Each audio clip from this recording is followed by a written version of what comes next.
Throughout his entire existence, Kepler sought a perfect harmony between arithmetic, geometry, music,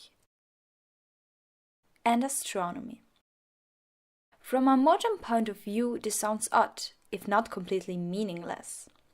Nonetheless, it is well known that the fruits of Kepler's work contain the seeds of what we today call science. How is this possible?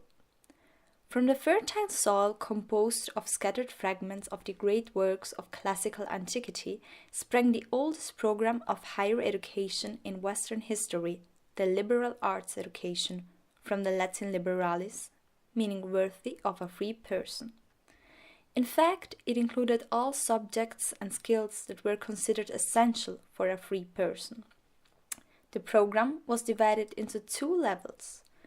The first level, the trivium, consisted in the study of grammar, logic, and rhetoric, somehow input, process, and output.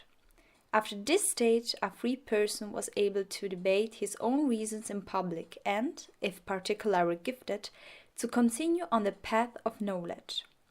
The second and higher level, the quadrivium, was in fact designed to investigate those universal principles which are the condition of the possibility of the existence of anything and everything. Based on the curricula of classical antiquity, it consisted in the study of arithmetic, geometry, music, and astronomy. The obsessive search for a perfect balance and harmony among these four subjects went along through the whole Dark Ages and found its most perfect completion in Kepler's Harmonicus Mundi.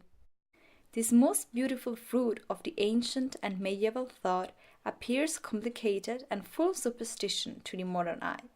However, it contains three little seeds, the Kepler's laws of planetary motion, from which the modern scientific thought will sprout.